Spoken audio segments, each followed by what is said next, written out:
All right, we are back on the air. Mark Zinno, of course, the first thing one does when you fail to deliver to the public what they wanted, that being a show on Tuesday, you immediately pass the blame. There were some technical difficulties with yesterday's show. It is lost to the sands of time. We would have gone 2-1, I'll say. We both would have hit our respective halves of the double play. The best bet would have been a loser on the New York Knicks because the New York Knicks are The losers. Knicks suck because they are a portion of a basketball team who might get bounced in the first round of the NBA playoffs. But that's neither here nor there. New York media are in fine form already. Yeah, well, you can't lose that game at home. Like, and the fact that Boston even played in overtime, like it went to overtime, I thought Boston would be like walking off the court, like, all right, we're good. Yeah, that's what I would do. If I was the coach, I would say, guys, let's just not really play. We'll let them win the last 5 minutes. But if that would have been smart, they just would have let them score the final bucket and, not gone to overtime to begin with. So there is that. Beyond that, yeah, sorry about yesterday. Dan Alexander wants us to blame him. We won't do that. No. But it's Dan Alexander's fault. Oh, no, come on. That was uncalled for. That was uncalled for. It just, we tried to get another one done, but the schedules didn't line up in the day, so we apologize. I know you were heartbroken. Yes, I was You can get in the comment section at us for not delivering on our product. That's bad on us. I had somebody message me say, "Where's the show?" I said there were technical difficulties. Unfortunately, it has been burned. It was actually lost. I don't want to alarm it. It was lost in a fire. Is what happened. That's a lie. Why would you say that?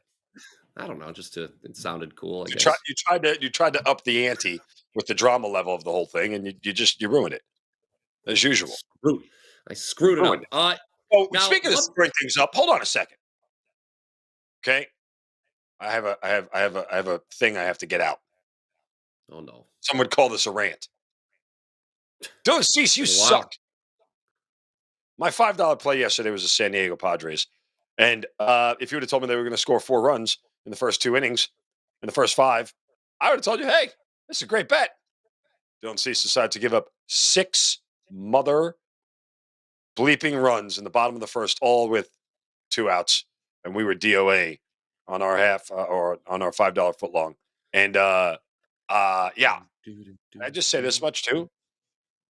I've been telling you guys from the beginning of the season about overs in Sacramento, and like an idiot, I bet the over twice. It's 5-0 in Sacramento to the over. So far, I've bet it twice. 2 other games, I tried to find alternate ways around the over that were correlated to the over that wasn't really the over. I split those, but nonetheless. I'm very upset about last night. It's a long baseball. Let's get mad a weekend. Well, that's it. That's what we've come to expect from you. My $5 play has not actually happened yet because it's this afternoon in the Champions League. You'll still have a chance to get that if you missed it. I thought you were going to give it to us. We could all bet soccer. I'll tell you off air. I don't want to win.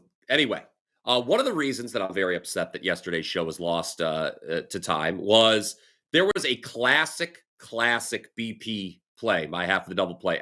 It was the White Sox first 5 plus half a run, and sure enough, that cashed because the score was after 5 innings. Mark Zinno 0-0.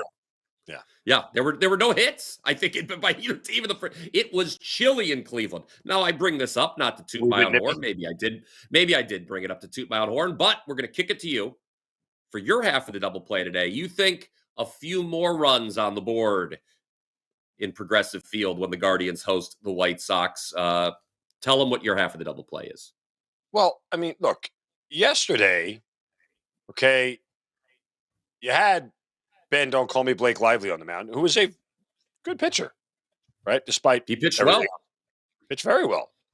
And Shane Smith, the other starter, has pitched well in his first start this year. I said he would. But you said he would pitch well. What you have on the mound today at Progressive Field is 2 not good pitchers. Logan Allen is terrible. So far this year, he's got a 6.75 ERA, and he's walked 5 batters in 5 1/3 innings in his first opening start. That's not good. But let's go back to last year and take a look at Logan Allen, who, oh, by the way, was bad at Progressive Field. A 6.39 ERA last year. Opposing hitters bat 294 against him at Progressive Field. Away, they hit 296. In other words, Logan Allen gets hit around a lot. Okay? And then on the flip side of it, I don't even know who Sean Burke is. But Sean Burke, not a good pitcher. I know who he is. You know who he is? He's the starter for the White Sox. Exactly. Yeah. Got tattooed for 6 runs in 4 1/3 innings on 7 hits. Gave up 2 bombs in his last start. It's easy to have a 0.97 whip when you give up a hit per inning. As long as you don't walk anybody, then you have a low whip. There you go. But yeah, I just too low of a number for 2 bad starters. This is kind of the same angle I took yesterday with Chicago and Texas. You had 2 bad starters on the mound. The hell is this number sitting here doing at 7.5 for? So we'll go over 7.5 between the White Sox and the Guardians. I understand it's still cold in Cleveland. I understand it's a wee bit nipply. What did I say? Nipple. But still, I'll take the over. Yeah, won't need a lot of offense. I concur. Smash that like button if you concur with that as well. By the way, we are on Operation 200,000. We want to get to 200,000 subscribers here on the WagerTalk YouTube channel. So please, if you already haven't done so, click subscribe. I mean, my goodness, if you're a regular viewer of the show, I know you've already done that. If you're new and just finding us, it is the easiest way to be instantly alerted when this find every Monday through Friday. I'm not on Operation 200,000. I'm not. It's pretty rude. I was not tasked for that mission. I'm just telling you. That sounds stupid. I'm not part of it. Well, I'm the general here. I'm leading. Oh, that's fine. Almost as stupid as someone saying they're number 1 all time in a sport. Oh, well, I'll tell you what. The one thing about yesterday's show being lost to time is we did miss out on that. Well, I heard it, but everyone else will miss out on your rant about people saying they're number 1 all time. That was funny, actually, talking about selling picks to Adam and Eve, minus 150 to bite the apple. That was good content. That was a good line. That was a good line that got lost. Yeah, now I'm kind of mad that people didn't get to hear that. I know. Oh, boy. But again, don't be douchey in your promos, okay? Just say Are you attacking me? Are you attacking me? I feel attacked. No, I'm not attacking you. You can't claim to be number 1 all time in anything, okay? That's not a thing. You can't claim to be number 1 all time. I might be number 1 all time at eating cheesy gordita crunches from Taco Bell. I'll put my record up against anybody. Those are pretty delicious. Those are pretty tasty. They are. I mean, I'll tell you what, though. The people in charge at Taco Bell at corporate ought to be ashamed of themselves for charging $5.35 for one taco. I mean, it's good, but you really got to want to run to the border to pay $5.35 for one taco. And then you're going to have to want to run to the bathroom. Yeah, that's also typically what follows. All right. What typically follows on this show after Mark... Big juice after a cheesy gordita crunch. There you go. That is, yeah, I think some money's come in. It's already north of minus 200. Anyway, what follows Mark Zinno giving his half of the double play on this show, if you're new to the program, is naturally me giving my half of the double play. I'm going to talk about Rangers-Cubs. So very interesting here, Mark. You're talking about the matchup I talked about yesterday. No one heard about that. I'm talking about the matchup you talked about yesterday that no one heard about. All right, so in case you haven't been paying attention, at Wrigley Field, first 2 games of the series, both went over. So naturally, I will bet the under this afternoon. Hey, to be fair, hey, you can't rip on me because you're taking it over in a game that finished 1-0 with a walk-off walk in the bottom of the 9th yesterday. So don't get on my case, pal. Despite what we've seen the last 2 days, still think the chilly conditions in Chicago are conducive to an under, but more so than the weather, guys. Today, we've got 2 starting pitchers, right? Mark is talking about, when you've got obviously the starting pitchers is the biggest part of the handicap for any baseball game. And we've got 2 today that keep this game low scoring. Yesterday in that show, Lost to Time, you correctly predicted the over would hit, Mark, between the Rangers and Cubs partly because Patrick Corbin was inexplicably still drawing a paycheck. He started for the Rangers. Well, today we got Tyler Mahle for the Rangers, Shota Imanaga for the Cubs. Last time out, Mahle goes 5 innings, didn't allow a run, just 1 hit. Imanaga, his last 2 starts, he's actually already made 3 starts because he started in that early season over in Japan against the Dodgers. But his last 2 starts, he's gone 7+ innings both times, allowed just 1 run both times. And remember, you brought this up yesterday. The Rangers, save for what they did yesterday, have been a bottom 5 offense this season by just about any available metric. So, under 8 Rangers-Cubs is my half of the double play. Please comment down below with your thoughts. Mark Zinno, you don't have to comment down below because you're on the show. Is there anything Yeah, you I'm would going like to to see? comment. I'm going to comment here and tell you that I think the Rangers are ready for a breakout, and you're going to be wrong. That's a real dick move. I'm kidding. I don't think that. I just wanted to say it to piss you off to bring some liveliness to the show. Oh, So I'm instead of sorry. Was I? My God, that Mike Zinno guy is so rude to his partner. What's wrong with him? Yeah, Mike Zinno. He is an asshole. All right. Guess what, Mike? You know what? Mike Zinno might be an asshole. Mark Zinno, though, is a great guy, and he and I oh have teamed up, guys. Another special offer coming off the success of yes, the March Madness special offer. Mark Zinno and I have teamed up 2-for-1 NBA playoffs. You get every NBA playoff pick that Mark and I release. This will start with the play-in tournament next week. I believe that starts Tuesday, if memory serves me correct. Tuesday is when the playoff, and then the playoffs proper will start on Saturday. What is that, the 19th, I think, or something like that. Anyway, $225 every NBA pick Mark releases, every NBA pick I release, all the way through the NBA Finals. People have already taken advantage, so thank you for that. And now that they got to hear about it on a show, I think more Yep. are even going to take advantage. Be one of those people who takes advantage. And I think as well that we were wildly successful. Look, this is the one show on this network that does it for you guys, right? We provide values. We provide actually winning and not Number one all time. stupid. Okay, I think you're one day somebody's going to get very upset at you, and I'm going to say I don't really care. That's the thing. I don't really care. Like, you know what? Look, this whole thing is grimy and greasy enough as it is. You don't have to make it worse by flat out lying. Okay, Well, okay, that's it. I don't know. Okay, You Mark, don't have I'll to, tell you what, there's Mark. no such thing as number one all time. Okay, I saw that and it bothered me. There's no such thing as number one all time. You're just not number one all time in anything. Nobody in anything, everywhere, ever is number one all time. Period. Wow. Well, what about okay. Barry Bonds? He's number one all time in home runs. Nope. No, not no. It's Are just you a a home run league. Sada? Are you a Sadahara O guy? Sadahara O? I only Josh learned about Gibson? him for the Beastie Boys. Yeah, I was gonna say, is that where you learned about? Like, there we go. That's the Oh, yeah. Yeah. They Some of the always have young great people references. might not know anything about that song. Dude, I talked about going on Twitter. It was a very rare non-sports tweet that I did. I talked about going to a Beastie Boys concert in 1998. Our good friend Joey Cheese reacted like I was 200 years old. Who wasn't seeing the Beastie Boys in 98? I don't know. I was a senior in high school back then, man. They had great references. So I got mad hits like I was Rod Carew.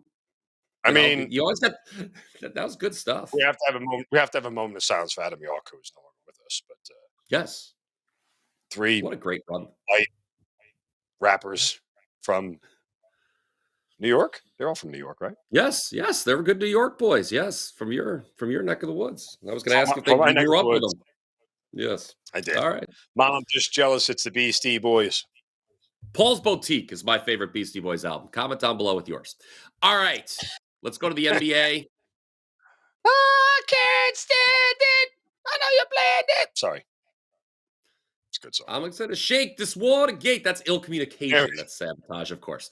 All right, maybe a contender for number 2, to be honest with you. License to Ill, I kind of outgrew it, but that's a different story for a different day. Let's talk about the NBA. Look, I don't talk about music because I'm kind of snobby on here, and I don't want to alienate the viewers. So let's talk about the NBA. Golden State Warriors, San Antonio Spurs. Stop watching a betting show because of our musical tastes. I think they could. People are very fickle. No, people are pansies. It's a difference. That's certainly a different way to put it. I was going with the more diplomatic way. Isn't it weird how everything now in America has to have a quotient of vagine to it? Like everything has to be soft. We can't ever just tell you what everything is anymore. I don't know if that's necessarily true, but if you want it to be, there's always a model of yes. There's always the vagine model. Is that? I believe you have created a new phrase. Everything contains a quotient of vagine. Yes. Nowadays, everything has to have some level of. It's okay. It's soft. It's a nice, easy landing. Let's shut up. Stop bitching. Get a helmet. That's how I like my toilet paper. to be honest with you. I'm a two-ply man. Well, All it's right, different. let's talk. Okay, let's something that hopefully will have no quotient of vagine, quote unquote, is the Spurs Warriors total. This is going to be our best bet tonight. Zinno's Yes. last week on the show, we gave out a best bet. It was the under with the Spurs. We said, look, unless if the Yes. other team does an extraordinary amount of heavy lifting, this game is not going to go over. And it's a similar handicap here. The total's not as high as Spurs Cavs was last week. This is sitting at 232. But the Warriors played last night. They were dominant. Now, they need to keep winning because they're in this really heated race for the 3rd through 8th seed in the Western Conference. Yeah. 6 teams separated by 2 games. And it's a big deal. You don't want to finish 7th or 8th, obviously. But second night of a back-to-back, they don't need to win by – they just need to win, not win by margin. And San Antonio, they're already thinking about golf. So we like the under here. Yeah, similar to what we saw again last week when San Antonio played Cleveland, it was the same exact scenario, right? Cleveland had come off a back-to-back. I think they had beaten the Knicks. Does that feel right? Yeah, they did beat the Knicks recently last week. They did beat the Knicks, right? Yeah, another gag job by the Knicks. They had a big comeback win, right? Yeah, it was against the Knicks. The night before. You're right. It was against huge. The Knicks were up huge on the Cavs. And remember, I texted you. I said, "Man, I can't believe the Cavs are playing this bad." And then they held the Knicks to like 2 points in the second half. I had the under in that game, and it stayed. Yes, the Knicks team total. Right, Knicks team total under. Right. So anyway, they had the big comeback, expended a lot of energy.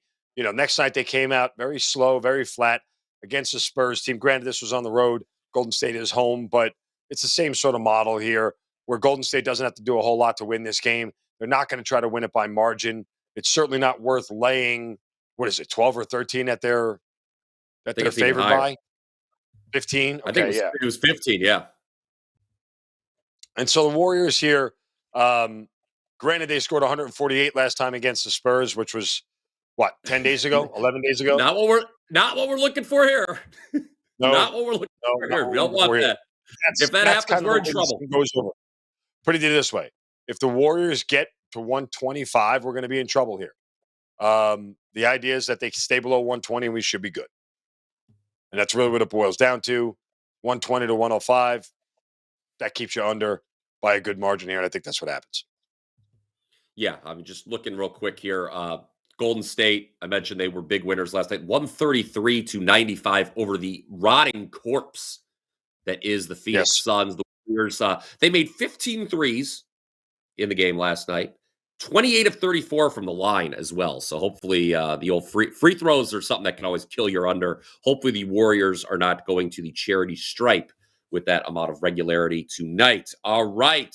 Comment down below with your favorite bets here, whether it be Major League Baseball or the NBA or really anything else. Snooker. It's been a while since we talked snooker on the program, Zinno. Yeah. I'm sure somebody who's number one all time is selling snooker. Okay, you're treading dangerously here, but that's why we love you. I don't care. We will be back. We will be back tomorrow. Mark Zinno. That's what happens when you're the number one guy. Oh, college you are basketball. number one. Number one guy. Aren't you like number one for overall for the year because of college basketball as well? Yes. You are number one all time in the year 2025. No, that's stupid. No one talks like that. And I don't even tell you I'm number one because I don't care. Because guess what? No one cares about what I did in January. Nobody cares. Like the one guy who keeps getting in the comment section telling us, "Oh, when I started jumping on your college basketball package, you guys lost." Well, yeah, you got in late. Sorry. Well, that's not a very nice thing to say. You're number one in our hearts, Mark said. At least number one in mine. Look, I don't want anybody to lose of any picks that we make, but we were running at like 73%, and you jumped in, and we had fallen to 65%, which is still pretty damn good. So it was timing wise, it didn't work out well, but that's okay. The good news is with the NBA package, the good news you and I have been very selective throughout the regular season. So it's not like you're jumping in at a time where you and I are like 10 at each on 10-0 runs or anything. So it's a great time to lock on board. You're going to have time to do that again. The play-in round starts next Tuesday, and then the playoffs proper start next Saturday. So, all right, that's going to do it for us. Oh, do you have anything you want to promote here for Wednesday? I got 3 plays up. Baseball, all of them. Go get. Yeah, come to the house. because I'm number one all time. Jesus. If you missed my $5 Champions League play, it's going to be part of a package along with 3 Major League Baseball plays today for Wednesday. That's going to do it. WT.buzz/BP, WT.buzz/MZ. And until next time, let's cash some tickets.